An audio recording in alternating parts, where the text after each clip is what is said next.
여러분 안녕하세요. 3강에서는 ESG 드라이브를 강력하게 걸고 있는 투자자에 대해서 알아봤는데요. 오늘 강의에서는 소비자, ESG 소비자가 떴다는 주제로 소비자가 기업의 ESG 행동에 얼마나 큰 영향을 미치는지, 또 기업들이 ESG 활동을 적극적으로 하도록 압박하는 얼마나 중요한 주체인지, 그거에 대해서 오늘 여러분과 같이 얘기를 나눠 보겠습니다. 여러분, 제가 앞부분에서 말씀드렸는데 기억하실지 모르겠어요. 이해관계자 자본주의 얘기를 할 때 비즈니스 라운드 테이블, 미국의 재계단체인데, 우리나라의 뭐 대한상공회의소나 전경련 같은 재계단체인데, 2019년 8월에 기업의 목적은 모든 이해관계자에게 봉사하는 것이라는 성명을 발표하면서 이런 내용들을 발표합니다. 고객에게 가치를 전달하고 근로자에게 투자하고, 거래기업을 공정하고 윤리적으로 대우하고, 지역사회를 지원하고, 주주를 위해 장기적 가치를 창출하겠다. 이 내용을 앞에서 다뤘는데요.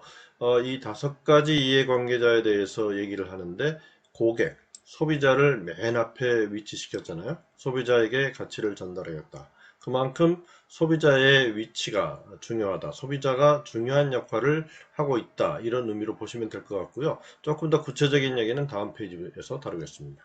자, 기업의 장기 가치는 소비자의 선택이 결정한다. 여러분, 유니레버는 영국의 생활용품 기업입니다. 그런데 선라이트라는, 지금 여기 보이는 선라이트라는 식기세척기를 시판을 했는데, 이 제품의 특징이 물을 덜 쓰도록 하는 특징이 있었는데요. 소비자들이 이렇게 좋은 제품, ESG 정신, 친환경 제품이죠. 물을 덜 쓰도록 하니까 ESG 정신에 부합되는 제품을 유니리버가 내놓으니까 다른 제품도 덩달아 많이 사준 거예요. 그래서 기업의 매출이 늘어나면서 유니리버의 장기적 가치가 올라갔습니다. 그래서 친환경 제품을 내놓은 게 장기가치적으로 이어졌다 해서 많이 인용되는 사례입니다. 그 다음에 국내에서 이제 소비자들이 ESG를 얼마만큼 민감하게 의식하고 있는지를 보여주는 사례들을 보여드리려고 하는데요. 대한상공회의소에서 국민 300명 대상으로 설문조사를 했는데 이런 결과가 나왔어요. 기업의 ESG 활동이 제품 구매에 영향을 준다는 게 63%가 됩니다. 10명 중 6명은 기업의 ESG 활동을 보고 제품 구매를 결정한다. 더욱 중요한 점은 ESG 우수기업의 상품 구매 시 추가 지불 의향. 이건 뭐냐면 정상 가격보다 비싸도 사겠느냐. ESG가 잘하는 기업들의 상품을 구매할 때 정상 가격보다 비싸도 사겠냐.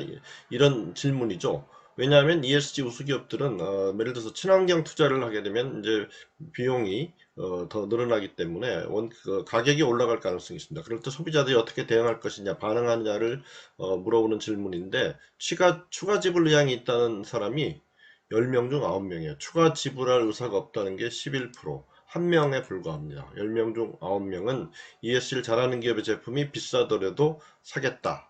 2.5% 정도의 가격이 비싸도 사겠다. 26%. 2.5에서 5% 비싸도 사겠다. 34%. 5에서 7.5% 비싸도 사겠다. 13%. 이렇게 쭉 나오는데요. 10% 이상, 10% 이상 비싸도 사겠다. 6.3%입니다.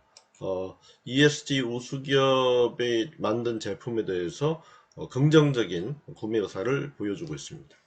다음은 세일즈포스라는 회사가 소비자와 구매 담당자 15,600명을 대상으로 설문조사를 했는데, 소비자 98 내지 99%, 거의 전부죠. 기업은 신뢰도, 환경적 참여, 사회적 참여를 개선하라는 요구를 하고 있습니다. 그리고 소비자들이 구매 결정을 하는데 영향을 미치는 요인은 기업이 위기 중에 고객과 직원을 어떻게 대했느냐, 뭐 막 정리해 가고 그랬느냐, 아니면 막 가격을 올리고 그랬느냐, 뭐 이런 것들을 중시해서 보겠다는 거죠.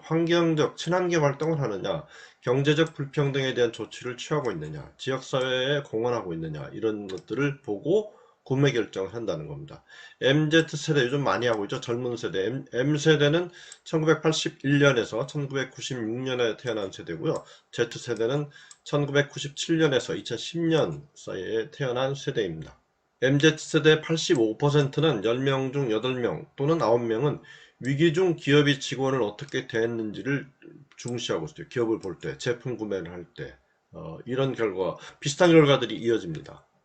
카길, 미국의 곡물 회사죠. 유럽 지역 10개국에서 소비자 7,000명을 대상으로 조사를 했는데 70%, 10명 중 7명이 식품과 음료 구매할 때도 기업의 지속 가능성을 고려한다. 지속 가능성이란 말은 미래 성장 동력을 훼손하지 않으면서 이렇게 성장하는 ESG와 비슷한 개념으로 보시면 됩니다. 그러니까 식품과 음료 구매 시 ESG를 고려한다. 특히 18세에서 38세 젊은 소비자들은 초콜릿을 구매할 때도 이 지속 가능성을 중시하고 있다. 이런 결과가 나왔고요. 특히 소비자들은 환경과 사회적 지속 가능성을 이게 비중이 식품의 영양이나 브랜드와 같은 비중으로 중요하게 보고 있다. 이런 얘기입니다.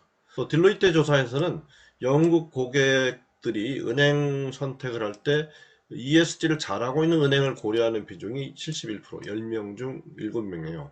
소비자들이 ESG를 얼마만큼 중시하는지를 잘 보여주고 있죠. 그 다음에 조금 더 이렇게 의미 있는 결과들인데요. 미국의 경우에 여러분 잘 아시다시피 이제 Black Lives Matter, 흑인의 삶도 중요하다, 생명도 중요하다. 인종 이슈가 미국은 중요하잖아요. 그런데 넷플릭스와 뭐 여기는 기업 얘기입니다만 넷플릭스, 트위터, 페이팔 같은 기업이 사회적 책임을 중시하는 은행으로 예금의 일부를 옮기는 Justice Department, 정의예금 운동을 벌입니다. 그래서 흑인이나 저소득층에 대출하는 은행으로 일부 예금을 옮기고요. 특히 45세 이하 젊은 투자자들의 80%는 이 정의 예금 운동에 참여해서 자기 자산의 1%를 사회적 책임을 중시하는 은행으로 옮기겠다. 또 미국인의 60%, 10명 중 6명은 인종 이슈에 대해서 기업들이 잘 대응하는지를 보고 제품 구매를 결정하겠다. 이렇게 응답하고 있습니다. 자, 그러면 우리가 지금 소비자들이 ESG를 얼마만큼 중시하는지를 말씀드려봤는데 특히 젊은 층인 요즘 많이 얘기되고 있죠. MZ 세대의 이제 그 의식에 대해서 조사한 것들을 좀 보여드리는데 MZ 세대의 마음을 얻지 못하면 ESG는 실패한다. 이런 얘기가 있죠. 그죠? MZ 세대의 마음을 얻어야 ESG가 성공한다. 요즘 미닝아웃이라는 말씀 드렸죠. 의미를 보인다. 미닝아웃. 가치 소비라는 얘기입니다. 그러니까 자신이 중시하는 가치와 부합되는 기업의 상품이나 서비스를 소비하는 그걸 가치 소비라고 하죠. 그래서 요즘 뭐 돈줄이라는 얘기 있지 않습니까? 착한 기업의 제품을 많이 사준다거나 착한 일을 한 자영업자의 제품들을 많이 구매해줘서 돈줄, 돈 플러스 혼줄이죠. 돈으로 혼을 내주겠다. 그래서 역설적으로 이건 좋은 일을 한 기업들한테 그만큼 보상을 받도록 해주겠다. 이런 얘기도 또 가치 소비의 개념이게 되겠죠. 예를 들어서 2021년 7월에 쿠팡의 덕평 물류센터에서 화재가 났을 때 안전 문제가 있었잖아요. 쿠팡 탈퇴 운동을 한다. 뭐 이런 것들이 다 요즘 많이 얘기되는 가치 소비의 이슈들입니다. 지금 여기 안에 있는 네모 안에 있는 이제 조사 결과들이 또 그런 가치 소비의 형태를 잘 보여주고 있는데요. 자기관리 어플 그로우가 MZ세대 928명을 대상으로 조사하니까 5명 중 4명은 나는 가치 소비자라고 얘기합니다. 의미를 중시하는 가치 소비자. 또 미국의 경제 매체인 CNBC가 조사를 해보니까 33세에서 40세 상인 1000명을 조사했더니 밀레니얼 세대 3분의 1이 이 세대가 밀레니얼 세대죠. 일본이 ESG 요소를 고려해서 투자합니다. 투자할 때 ESG를 고려한다. 또 일본의 히로시마대 연구팀이 MZ세대 12,000여 명을 대상으로 조사했더니 56%, 10명 중 6명은 최저임금을 받더라도 SDGs를 중시하는 기업을 선택한다. 이 SDGs는 지속가능 발전 목표에서 유엔이 정한 것인데요. 지금 여기서 복잡하게 다 설명드리기보다는 ESG랑 비슷한 개념이다. 이렇게 이해하시면 될 것 같아요. 그러니까 최저임금, 임금이 좀 적더라도 ESG 같은 걸 잘하는 기업들한테 기업에 취업하고 싶다. 이게 일본 젊은이들의 10명 중 6명은 그렇게 얘기합니다. 가치를 중시하는 거죠. 그래서 이렇게 말씀드릴 수 있을 것 같아요. ESG 시대를 맞아서 소비자들이 변화하고 있다. 소비자들이 이제 가격과 품질만을 보고 제품을 구매하지 않는다. 기업들이 친환경, 사회적 가치 창출, 투명 경영을 잘하는 기업인지를 보고 소비를 결정한다. 그렇죠. 소비자들이 기업들이 ESG 활동을 잘 하도록 압박하고 있는 겁니다. 그러면 기업들의 생각은 어떨까요? 자료가 영어긴 한데 제가 번역을 해드리겠습니다. 이게 어니스트 영이라는 데서 이제 설문조사를 한 건데요. 올해 설문조사를 한 거예요. 전체 조사 인원이 200명입니다. 기업들 대상으로 조사를 했는데 이런 얘기죠. 기업의 전략에 ESG를 통합해서 이렇게 전략을 수행하는 것에 중요한 이점이 뭐라고 생각하느냐 기업들한테 물었어요. 기업 전략에 ESG를 통합해서 가는 그런 방식의 중요한 이점은 뭐라고 보느냐 그랬더니 이 첫 번째를 보세요. 매출을 늘리고 성장시키고 ESG에 민감한 소비자들의 요구를 반영할 수 있는 그런 상품과 서비스를 만드는데 유리하다. 그러니까 기업 전략의 ESG를 통합해서 가는 것의 이점 중에 가장 큰 것은 34% 응답 비율이 제일 높잖아요.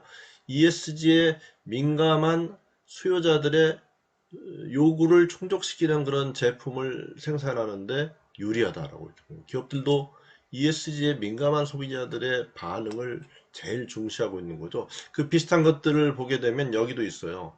그 경쟁사로부터 차별화하고 또 자기 기업 브랜드의 명성을 구축하는데 또 중요하다. ESG가. 이 브랜드 명성이라는 건 결국은 소비자들이 기업 브랜드를 봐주는 거니까 이것도 관련이 있다고 볼 수 있겠죠. ESG가 기업의 브랜드를 구축하는데 중요한 요인이다. 이렇게 되고요. 그 다음 거 보실까요? 환경적으로 사회적으로 민감한 인재들이나 그런 그 근로자들을 채용하고 유치하고 유지하는데 ESG가 중요하다. 그죠? 환경적으로 사회적으로 민감한 인재들과 근로자들을 채용하고 그 고용을 유지하는데 ESG가 중요하다. 그래서 결국은 이 세 가지가 다 ESG와 관련된 소비자와 관련된 또는 근로자와 관련된 얘기라고 볼 수 있죠. 그러니까 기업들도 그만큼 ESG에 대해서 소비자와 관계에서 ESG가 중요하다라고 그렇게 인식하고 있는 것입니다.